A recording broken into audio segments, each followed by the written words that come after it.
মায়ের কথা কেন তিনবার বলেন? কারণ আল্লাহ পাক রব্বুল আলামিন মায়ের অন্তরের মধ্যে এমন একটা রাডার ফিট করে দিয়েছে সন্তানের ব্যাপারে। এটা মা জানতে পারে, মা পরিপূর্ণ বুঝতে পারে। স্বামী আর স্ত্রী ঘুমন্ত, হঠাৎ ওনার পাশে বাচ্চাটা চোখের পানি ফেলে ওয়া ওয়া করে চিল্লায়। বিবি সঙ্গে সঙ্গে ঘুম থেকে জেগে গেল, মা জেগে গেল, বাবায় জাগে না। এজন্যই তো আমি মা, এজন্যই তো আপনি বাবা, এজন্যই তো আল্লাহ পাক আমারে মা বানাইছেন, আপনারে বাবা বানাইছেন। এই কারণে মায়েরা বুঝতে পারে, জানতেও পারে। এই এলাকার কত লোকেরা প্রবাসের মধ্যে আছে, সৌদি আরবে, মালয়েশিয়ায়, এরা ইউএসএ বিভিন্ন জায়গায় থাকে। যদি মা থাকে দেশের গ্রামের মধ্যে বাড়িতে, দেখবেন মায় আরামে রাতের বেলা ঘুমাইতে পারে না। ঘুমাইতে গেলে বারবার সন্তানের কথা মনে পড়ে যায়। রাতের বেলা হঠাৎ করে ঘুম থেকে লাফ দিয়ে মা জেগে যায়। পাশে স্বামীও থাকে। ও বিবি তুমি কান্না করো কেন? তুমি যদিও ঘুমাও, আমি ঘুমাই না। আমার সন্তান আমি চেয়েছিলাম সারা জীবন আমার সঙ্গে রাখবো, কিন্তু জীবিকা নির্বাহের তাগিদে পাঠায়া দিলা। তুমি ঘুমাইতে পারো, আমি মা জীবনেও কোনোদিন ঘুমাইতে পারি না। আমি রাতের বেলা হঠাৎ করে স্বপ্নে দেখলাম ও মনে হয় বড় একটা বিপদের মধ্যে পড়ে গেল, বড় একটা মুসিবতে পড়ে গেল। কয় ও বিবি, সারাদিন লাগে সন্তানের কথা চিন্তা করার কারণে তুমি মনে হয় রাতের বেলা ঘুমের মধ্যেও তোমার পোলারে দেখলা। ঘুমায় যাও বিবি। বিবি কয় না স্বামী আমার, আমি ঘুমাবো না। কেন? রাতের বেলা আমি ঘুমাইতে পারি না, কারণ আমার সন্তান মনে হয় বারবার আমি মায়ের মা বলে বলে চিল্লাই। আমার সন্তানের কি হালাত আমি না জানার আগে ঘুমাবো না। রাত গভীর ওরে ফোন দিও না, ফোন দেওয়া দরকার নাই। মনে হয় কোনো কাজের মধ্যে আছে, কাজের চাপে আছে, ফোন দিও না। ঠিকই ফজরের নামাজের পরে সন্তানের মোবাইল থেকে বাবার ফোনের মধ্যে যখন টেলিফোন আসলো, মোবাইলটা রিসিভ করে কয়ে বাবা, গত রাতের বেলা আমি অ্যাক্সিডেন্টে পড়িয়া মারাই যাইতাম, আপনাদের দোয়ার বদৌলতে আল্লাহ পাক আমারে বাঁচায়া দিয়েছে। এবার স্বামী বেচারা কয় ও বিবি আমার, ওই রাতের বেলা তুমি কেমনে জানছো, কেমনে বুঝলা আমার সন্তান অ্যাক্সিডেন্টে পড়ে মারা যাবে এমন হালাত, এমন অবস্থায় উপক্রম হয়ে যাওয়ার পরেও ও বেঁচে গেল। জানো না আল্লাহ পাক আমি মায়ের অন্তরের মধ্যে এমন একটা রাডার ফিট করে দিল। আমি মা বুঝতে পারি, জানতে পারি কোন সময় সন্তানটা বিপদের মধ্যে পড়ে যায়। আপনি তো এজন্যই বাবা, এজন্যই তো আমি মা। হ্যাঁ, এজন্যই তো মায়ের কদর করবা। জীবনেও কোনোদিন মায়ের মনে আঘাত দিয়ে তুমি বড় হতে পারবা না, তুমি দামি হতে পারবা না। আমি জুনায়েদ আল হাবিব কেমনে বয়ান করি সারা দেশে ঘুরে ঘুরে, ইলমের পাওয়ারে না, আমলের পাওয়ারে না, ইলমের পাওয়ারে না। আল্লাহর কসম একবার, আল্লাহর কসম দুইবার, আল্লাহর কসম শতবার করে বলে যাই রে বাবা, আমাদের দৌড়ানোর পিছনে পুঁজি হলো 1 নম্বরে মা বাবার দোয়া, 2 নম্বরে আসাতিজায়ে কেরামের দোয়া। আর কোনো পুঁজি নেই। সুনামগঞ্জের যুবক রাতের বেলা বয়ান লাগায়া ঘুমাও, সূরা মুলক লাগায়া ঘুমাও, হুজুরদের বয়ান শুনে ঘুমাও। সাবধান, জীবনে কোনোদিন মায়ের মনে আঘাত দিও না। মনে রাখবা, মা যদি আঘাতপ্রাপ্ত হয়, চোখের পানি ফেলে কান্না করলে তোমার পুরা জীবনটাই ধ্বংস হয়ে যাবে। ডেভেলপ হতে পারবা না, উন্নতি সাধন করতে পারবা না। নিয়ত করে নাও, আজকে থেকে আমি মায়ের সাথে বাবার সাথে অন্যায় করব না। যেদিন হারায়া যাবে ওদিন তুমি কানবা, ওদিন কানলেও তো মা বাবা জীবনেও কোনোদিন তোমার দ্বারে আসতে পারবা না, পারবেও না, তুমি দোয়াও নিতে পারবা না। তালিবে ইলম বলে আমার মা নাই বাবা নাই বড় ব্যাপার, আমি বড় গরিব, বড় এক লেভেলের অসহায়, মাদ্রাসার মধ্যে আমি পড়তে পারি না, আমার মা বাবা নাই। আমার মা বাবা থাকলে আমারে তেল কেনার জন্য টাকা দিয়া যাইতো, আমি তেল কিনে প্রদীপ জ্বালাইয়া কোরআন পড়তে পারতাম, কিন্তু আমার মা বাবা কেউ নাই, আমি বড় এতিম, এই কারণে আমি তেলও কিনতে পারি না, এই কারণে আমি প্রদীপও জ্বালাইয়া কোরআনও পড়তে পারি না।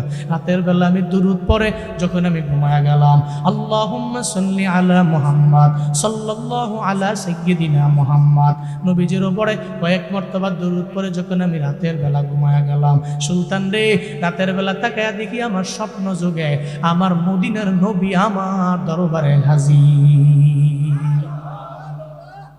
আমার মদিনার নবী আমার দরবারে হাজির। নবী আমায় বলে, ও তালিবে ইলম, আমি নবীর উপরে দুরূদ পড়া ঘুমাইছো, তোমার স্বপ্ন যুগে আমি হাজির, কি চাও?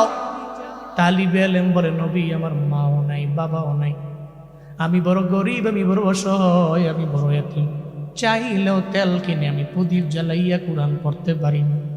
আমার সব বন্ধু বান্ধবেরা এরা কোরআন পইরা সবাই দামি হয়ে গেছি, আমি চাইলেও কোরআন পড়তে পারি না তেলের অভাবে, কারণ আমার মাও নাই বাবাও নাই, আমার দুনিয়ার মধ্যে কেউ নাই, আমি কি করবো? এই জন্য নবী আপনার দুরূদ পড়ে রাতের বেলা আমি ঘুমায় গেলাম। আমার নবী কয়ে, চিন্তা করো নাই তালিবে ইলম, সুলতানের দরবারে যাবা, সুলতান মাহমুদের দরবারে গিয়া বলবা তুমি তার কাছে 5,000 টাকা পানা, সে তোমার কাছে 5,000 টাকা দেনা, এটা বলবা। যদি বলে কে বলছে, বলবা পয়গম্বর বলেছে, চিল্লা পড়া যাবে কি সুবহানাল্লাহ। আমার কোনো প্রমাণ নাই, দলিল নাই, আছে একটা দলিল, উনি হলেন আমার পয়গম্বর। তোমার স্বপ্ন যুগে নবী আইছে, বাপরে বাপ, ভালো ব্যাপার, কিন্তু নবী যে তোমার এটা কইছে এ প্রমাণ কি? প্রমাণ লাগবো না? নবীজি তোমার স্বপ্ন যুগে আইলো আর নবী আমার কথা বলছে, এ প্রমাণ কি? সঙ্গে সঙ্গে তালিবে ইলম জানায় দেয়, সুলতান আমি আমার নবীরেও বলেছি, নবী এই কথা বলার পরে সুলতান আমার কথা মানবে না। আমার নবী আমায় বলেছে, সুলতান তোমারে প্রশ্ন করলে জবাব দিবা। সুলতান গত 7 দিন একবারও আমি নবীর উপরে দরুদ পড়ে নাই, এর আগে টানা রাতের বেলা ঘুমানোর আগে 5,000 বার দরুদ পড়ে সুলতান আমি নবীর উপরে দরুদ পড়ে আর পরে ঘুমাইতো, গত 7 দিন পরে নাই। এই কথা বললেই সুলতান বুঝে যাবে তোমার স্বপ্ন যুগে আমি পয়গম্বর এই ব্যাপারে আদেশ দিয়েছি। চিল্লে আওয়াজ করে পড়বেন কি মারহাবা। সুলতান অবাক হয়ে গেল, কিরে ছেলে তুই এত কপালওয়ালা, মদিনার নবী তোর দরবারে হাজির, আমারও কপাল কত পরিমাণে ভালো, আমার নবী আমার চিনল, তোর দরবারে আমার কথা বলল, আমার বড় চান কপাল। এটা বইলা কয়ে 5,000 দিরহাম লাগবে, তুই নিয়ে যাও, তোর মরণ পর্যন্ত যত যা লাগবে আমার দরবারে আসবা, আমি তোরে যা লাগবে সব দিয়া দিব, তোর যত ভরণ পোষণ লাগবে আমি দিয়া দিব, কোনো বিপদের মধ্যে পড়লে আমার দরবারে আসবা, আমি তোরে দিয়া দিব, মুসিবতের মধ্যে পড়লে আমি সুলতানের সামনে এসে দাঁড়ায়া যাবা, জীবনও কোনোদিন আমার দরবার থেকে তোমারে আমি খালি ফিরাইয়া দিব না। সেই সুলতান মাহমুদ গজনবী রহমাতুল্লাহ আলাইহি, এই ওনারা এত দামি শাসক ছিলেন, কিন্তু নামাজ তো এরা কাজা করেন নাই, এরা নামাজ ছাড়েন নাই, এই কারণে ভারতবর্ষে 1000 থেকে নিয়ে 1027 পর্যন্ত 17 বার আসলেন, আক্রমণ করে করে সব নিয়ে চলে যায়। কেমনে পারে? কারণ এরা আল্লাহর দরবারে নামাজে দাঁড়াইয়া রবের দরবারে চায়। وَمِنَ اللَّيْلِ فَتَهَجَّدْ بِهِ نَافِلَةً لَكَ عَسَى أَن يَبْعَثَكَ رَبُّكَ مَقَامًا মাহমুদা। আল্লাহ পাক বলেন, রাতের বেলা একটা নামাজ আমি রাখছি, তাহাজ্জুদের নামাজ, তুমি যদি দাঁড়াইয়া 2 রাকাত 4 রাকাত 6 রাকাত মুসল্লায় দাঁড়িয়ে রবের সাথে যদি কানেকশন লাগাইতে পারো, বান্দারে যদি কানেকশন লাগাও, আমি আল্লাহ পাক রব্বুল আলামিন আইয়া বাসাকা রব্বুকা মাকামাম মাহমুদা, আল্লাহ পাক তোমারে একটা প্রশংসিত জায়গার মধ্যে আমার আল্লাহ নিয়ে যাবে, ওই প্রশংসিত জায়গাটা কেমন জানোনি, এমন হালাত হয়ে যাবে তুমি সিজদার মধ্যে যে আল্লাহরে ডাকবা, আমার আল্লাহ তোমার ডাকে সাড়া দিতে দেরি করবে না। আল্লাহর সঙ্গে সম্পর্ক লাগায় যায় নামাজ বিছাইয়া রবের দরবারে সম্পর্ক লাগায় আল্লাহর দরবারে বলে আল্লাহ। সোমনাথ মন্দিরের লোকেরা বলে 360টা মূর্তির মধ্যে কিছু মূর্তি আদৌ নাকি মন্দিরের মধ্যে বাকি আছে রে আমার আল্লাহ। আমি চাই না আমার নবী যেই মূর্তি ভাঙতে যে আমার নবী এত পরিমাণে কষ্ট করলো, আমি চাই না ওই মূর্তি দুনিয়ার মধ্যে থাকবে, আমি এটা চাই না। ও আমার আল্লাহ, আমার সৈন্য নাই, আমি দুর্বল, তবে নামাজের মাধ্যমে নাকি তুমি বান্দাকে সাহায্য করো আমার আল্লাহ। তোমার এক ওলিয়ে কামেলের জুব্বাটা আমি গায়ের মধ্যে লাগাইয়া আমি নামাজের মুসল্লায় দাঁড়ায় গেলাম। এই উসিলায় কি ও আল্লাহ, এই অভিযান পরিচালনার পরে আমার কি সফল বানা দেওয়া যায় না? উনি নামাজের সিজদায় কাঁদতে লাগলেন, আল্লাহর দরবারে কান্নার আওয়াজ। ওদিকে অভিযান পরিচালনা করে সব সৈন্যবাহিনীরা তাবুর মধ্যে এসে কয়, ও সুলতান, আর সিজদার মধ্যে কান্না করা লাগবে না, আপনার সিজদার পরে সোমনাথ মন্দির আমাদের হাতে চলে আসছে। চিল্লা পড়া যাবে কি সুবহানাল্লাহ? আরো জোরে আল্লাহু আকবার। আর কান্না করা লাগবে না। সিজদা থেকে উঠে সালাম ফিরাইয়া মুনাজাত ধরে বলে, হে মালিক, আমার সৈন্যবাহিনী বড় দুর্বল, আমি চাইলেও সোমনাথ মন্দির আমার হাতে আনতে পারতাম না, কিন্তু আল্লাহ তোমার ওলি কামেলের জুব্বাটা আমি গায়ের মধ্যে নিয়ে নিলাম, আর এই বিপদের মধ্যে নামাজের মুসল্লায় দাঁড়ায় গেলাম। আমার পরিপূর্ণ জানা আছে বান্দা নামাজের মুসল্লায় দাঁড়ায় বিপদের মধ্যে পড়লে তুমি নাকি ওই বান্দারে তোমার খাজানা থেকে তুমি সাহায্য করো। ও আমার আল্লাহ, আমি তোমার দরবারে অসংখ্য শুকরিয়া জানাই। সোমনাথ মন্দির আমার হাতের মধ্যে চলে আসলো। পৃথিবীর যত বড় বড় রাজা বাদশারা আদেল যারা আদালত কায়েম করে, নিজের অনেক বড় দামি নেতা বানাইলো, এরাও তো নামাজ পড়ে পড়ে রবের দরবারে চায়। এই আমরা তো এত বড় নেতা না, আমাদের সবচেয়ে বড় পরিচয় হলো আমরা মুমিন, আমাদের পরিচয় হলো আমরা মুসলমান। একটা হিন্দু যেমন নামাজে যায় না, আমার মুসলমান, আমি মুসলমান, আমার পরিচয় হলো আমার নামাজ, আমি নামাজ ছাড়া থাকতে পারি না।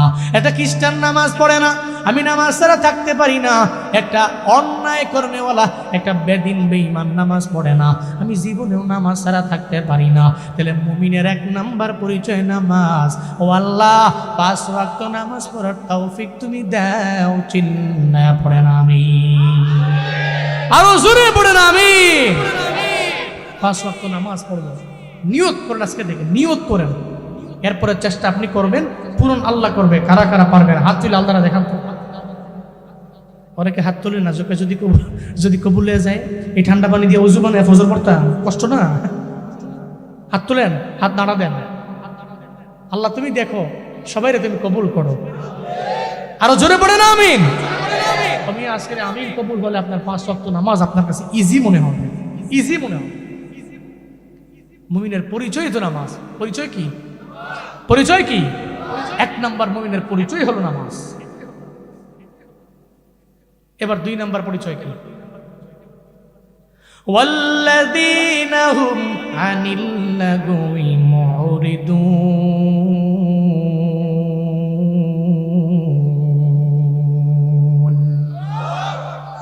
আল্লাহ পাক বলেন, মুমিন সফল কাম 1 নম্বরে লাগবে ওর নামাজ। নামাজের ব্যাপারেও অ্যাক্টিভ হবে। আর 2 নম্বরে মুমিনটা কেমন হবে? জীবনেও কথাবার্তা বলার ক্ষেত্রে অনর্থক কোনো কথাবার্তা এরা বলবে। অনর্থক কথাবার্তা মুমিন বলে না।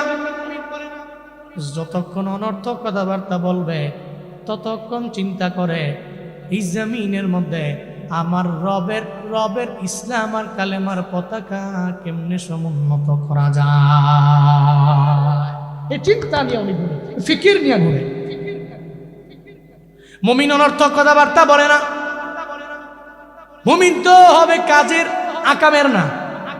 মুমিন কাজের হবে, জীবনও কোনোদিন নাকামের হবে না। ভারতের বাবরি মসজিদ যে ভাঙলো, আমাদের সবার তো অন্তরের মধ্যে কি পরিমাণে রক্তক্ষরণ হলো, কারণ মসজিদের প্রতি আমাদের মায়া তো অনেক পরিমাণে বেশি। এই মসজিদের জন্য আমাদের মায়া আছে, দরদ আছে অনেক। 1992 সালে কিছু হিন্দু পণ্ডিত স্বপ্নে নাকি এদের দেখাইছে বাবরি মসজিদের নিচে রামের একটা জায়গা আছে, ওইখানে নাকি মন্দির ছিল, বাবরি মসজিদটারে ভেঙ্গে চুরমার বানাও।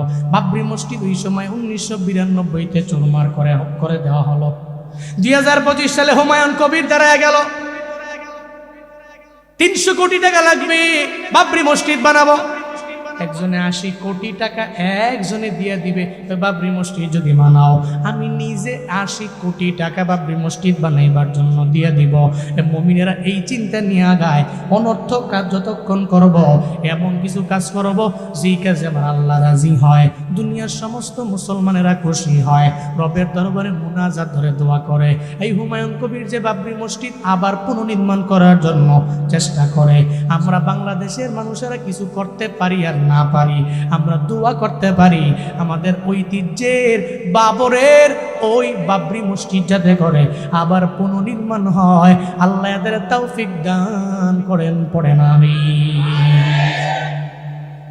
মসজিদ তো কার ঘর? কার ঘর? পৃথিবীতে জালেমরা বহু চেষ্টা করে আলেমের জবান বন্ধ করার জন্য, পারে না। আরে উলামায়ে কেরামের জবান বন্ধ করতে পারা যায় না। এই মসজিদের তালা মাইরা মসজিদ ভেঙ্গে চুরমার করে জীবনও কোনোদিন মসজিদ কমানো যায় না। একটা ভাঙবা তো 2টা হবে, 2টা ভাঙবা তো 4টা হবে। একজন আলেমের জিন্দানখানায় ঢুকে মেরে ফেলবা, হত্যা করে ফেলবা, ওনার বিনিময়ে আরো শত শত উলামায়ে কেরাম আমার আল্লাহ সৃষ্টি করে দিবি। এটা কার খেলা? কার কুদরত? কাদের কুদরত দারি বর কামাল, আনতা রব্বি আনতা হাসবি জুল জালাল, তুহি কাদির জলিলুল্লাহ জাহাদা বাহার হালে, তুহি মেরা নেগাহাদা। মুমিন ঝগড়া করে না, চিন্তা করি আমি কাজ করব আমার আল্লাহর জন্য। এই জন্য অনর্থক কথাবার্তা বলে সময় কাটায় না। এই সুনামগঞ্জের মানুষেরা, আমরা তো অনর্থক কথাবার্তা বলে সময় কাটাই দোকানের মধ্যে। চায়ের দোকানে আড্ডা আছে না নাই? কম কম না বেশি বেশি? শর্ট টাইম না লং টাইম? হ্যাঁ, অথচ মসজিদের মধ্যে থাকবেন আপনি লম্বা সময়। আমরা মসজিদ বাদ দিয়া চায়ের দোকানে মোটামুটি লম্বা সময় থাকি। ওরে বাবা, কি আড্ডা চায়ের দোকানে! আচ্ছা বলেন তো, চায়ের দোকানে সুবহানাল্লাহ হয়? আলহামদুলিল্লাহ হয়নি? আল্লাহু আকবার। 4-5 জনে মিল্লা বৈশা খালি বদনাম করে। কি করে? দুনিয়ার কথা। আরে বাপরে বাপ, যার পেটে যা আছে সব বের করে। হঠাৎ করে এক সময় একজনে কয় যে এই অমুক পাড়ার ওই ব্যক্তিটা, হ্যাঁ কে? অমুক। আমি জানি তো। কি জানো? চাঁদে, আরে চাঁদে। মোটামুটি চা টান মারে আর গলা ক্লিয়ার করে, ক্লিয়ার করে পরে আমি জানি তো। বেচারে উলঙ্গ করা বাহি, বেটার নামে কইতে কইতে কইতে কইতে বেটার উলঙ্গ করে বাকি খালি সব কইয়া লাইছে, ফেলে কথা যা আছে কইয়া লাইছে। হ্যাঁ মনে করতেছে আমি যে কিটা ভালো কাজ করতেছি, কি আরাম। এদিকে চা খাইতেছি, গলাও ক্লিয়ার, মোটামুটি আমার কথা সবাই শুনতেছে। আর দোকানদারা মনে মনে কয় তোমরা আরো জমাও, আরো 10 জন ডাক দেও। এরকম আছে না নাই? অনর্থক। কি অনর্থক আলাপ, এই কথার কোনো আগাও নাই। হ্যাঁ, মুমিন জীবন এটা করে না, মুমিন করে না, জান্নাতি ব্যক্তিরা করে না। জান্নাতি আর জাহান্নামীদের মধ্যে পার্থক্য হলো, যারা জাহান্নামী এরা ওয়াকুন্না নাহুদু মাআল খাইদিন, আমরা খাইদিনদের সাথে খুশ গল্প করি। অনর্থক কোনো কাজ কাম নাই, আজাইরা বয়া বয়া মানুষের গীবত করি, শাকায়াত করি, মানুষের ব্যাপারে দুশ্চর্চা করি, এটা আমাদের কাজ। একজনের ভালো কাজ, এগুলো দেখবেন, এগুলো প্রচার করবেন। খারাপ করছে, তার দোষটাকে গোপন রাখবেন। আপনি দুনিয়াতে মানুষের দোষ গোপন রাখেন, মহান আল্লাহ আল্লাহ আপনার যত গুনাহ আছে, যত দোষ আছে, আল্লাহ নিজে গোপন রাখবে। মিয়া, মানুষের দিকে তাকানোর আগে নিজের দিকে তাকান না। ওয়াইল ইউর ওন মেশিন, নিজ চরকাকে তেল দেন না। আর সমাজে আমার মা বোনদের কথা কি বলবো, আর কিছু মা বোন তো আছে খুব ভালো, মাশাআল্লাহ, 5 ওয়াক্ত নামাজ, রোজা রাখে, আমল করে, নেক আমল করে, তাহাজ্জুদ পড়ে, ইশরাক ওয়াবিনও পড়ে। তবে এই মা বোনদের ভিড়ে কিছু মা বোন আছে, ওনাদের জীব আর গুনাহ অনেক বেশি, অনর্থক বহুত কথাবার্তা বলে। নাই? এ সমাজে বহু পরিবার, শান্তির পরিবার ভেঙ্গে চুরমার হয়েছে কিছু নারীর কারণে। এই নারীর কোনো কাজ নাই, খালি এনার কুসায় নেয়, এনার কুসায় নেয়, এনার কুসায় নেয়, এনার কুসায় নেয়, লাগায়, এর কাজই লাগানো, চিরজীবন লাগায় ওই স্বামী স্ত্রী রবের দরবারে কাইন্দা বিচার দিছে, আল্লাহ একটা নারীর কারণে আমার সংসার ভেঙেছে। মা, আপনি পারবেন? আপনি পারবেন এই ব্যক্তির কাছে জবাব দিয়ে হাসরের ময়দানে জান্নাতে যেতে পারবেন? আপনি যে 3-4 জন পাইলে এই জনের বদনাম, এই জনের বদনাম, এই জনের বদনাম, এই যে করতেছেন, কি করছেন আপনি? আপনার আখিরাতের জন্য কাল হচ্ছে এগুলো। আল্লাহ আমার মা বোনদেরকে 5 ওয়াক্ত নামাজি, পর্দাওয়ালি, স্বামীর খেদমতকারিনী নারী বানিয়ে দেন। আরো জোরে পড়েন আমিন। মা বোনরা ভালো হয়ে গেলে আমার ঘর ভালো হয়ে যাবে। হ্যাঁ, মা বোনরা ভালো মানে আমাদের ঘর ভালো, ইনশাআল্লাহ। যুবকরা ভালো হয়ে যাবে ইনশাআল্লাহ। মা বোন ভালো। আজকে যদি আমার মায় আমার আব্বারে ধমক দেখায়, তুমি যদি 5 ওয়াক্ত নামাজ না পড়ো, ঘরে খানা টানা বন্ধ, রান্নাও বন্ধ, হয়তো রাগ করে কইব, তুমি না রান্নালে কি হয়েছে, বাজার নাই, হোটেল নাই, এলাম হোটেল। ধমক দিয়ে কইব 1-2 দিন, 3 দিন পরে কইব কি সরি, কি কইব সরি। এরপর থেকে দেখবেন নামাজ শুরু করছে। আপনি টাইট দিলে আমার আব্বাই নামাজ পড়বে, আপনি টাইট দিলে আমার ভাই নামাজ পড়বে।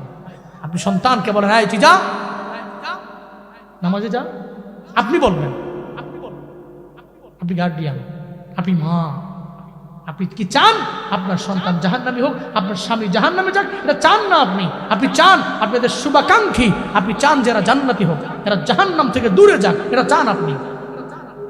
যদি চান তাহলে নিজেও নামাজ পড়বেন, ঘরের সবাইকে নামাজের ব্যাপারে তাকিয়ে দিবেন ইনশাআল্লাহ।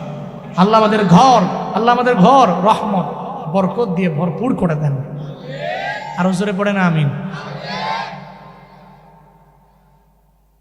তাহলে অনর্থক কোনো কথাবার্তা মুমিন বলে না, এটা 2 নাম্বার।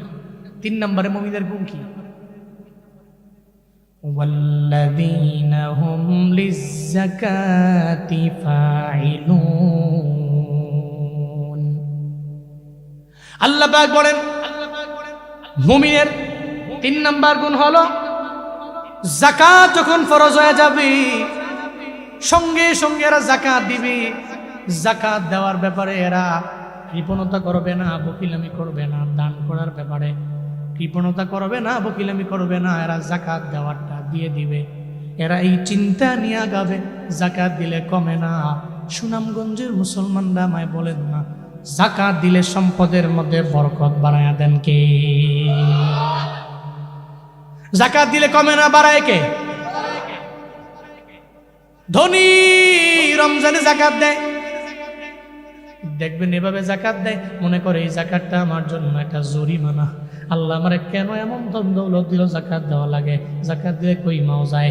এই চিন্তা নিয়ে দুনিয়া কয় আমার যত সম্পদ আছে সব আমি ব্যাংকের মধ্যে রাখবো। না রে বাবা, না না, তুমি সম্পদ ব্যাংকের মধ্যে রেখে ঘুমায় গেলা, মরণ বরণ করতে দেরি হয়ে যাবে। একদিন পরে দেখবা সব ভাগ বন্টন করে নিতে দেরি নেই। কত জায়গায় তো দেখি মরার আগে লাশ, এখনো বাবার লাশ কবরে দেয় নাই। সন্তানেরা মারামারি লেগে গেল, আমার বাবার কোন সম্পদটা কে নিবে এই চিন্তা নিয়ে মারামারি করে। বাবার লাশ পড়ে আছে, সন্তানেরা বাবার লাশটারেও দাফন পর্যন্ত করে না। এই বাবারা, কার জন্য সম্পত্তি রেখা আপনি যাকাত না দিয়ে জমা করে রাখলেন? কেন আপনি যাকাতের জরিমানা মনে করলেন? আবার কেনই মনে করবেন না? এটা তো মদিনার নবী বইলা গেল, আমার উম্মতের মধ্যে এমন একটা সময় আসবে, আমার উম্মতেরা যাকাতরে জরিমানা মনে করবে, যাকাতরে মনে করবে জরিমানা। যাকাত মাকরামা, এরা জরিমানা মনে করে রমজান মাসে এমন এক লুঙ্গি দেয়, দেখবেন গরিব মানুষের হাতের মধ্যে এমন একটা লুঙ্গি ধরায়, যেই লুঙ্গি একবার যদি নদীর মধ্যে পুকুরের মধ্যে গোসল করে, হাওরে গোসল করে, দুইটা খাসনান দিলে লুঙ্গি সিরা তেনা তেনা আসে নাই। এই যাকাত দিও না,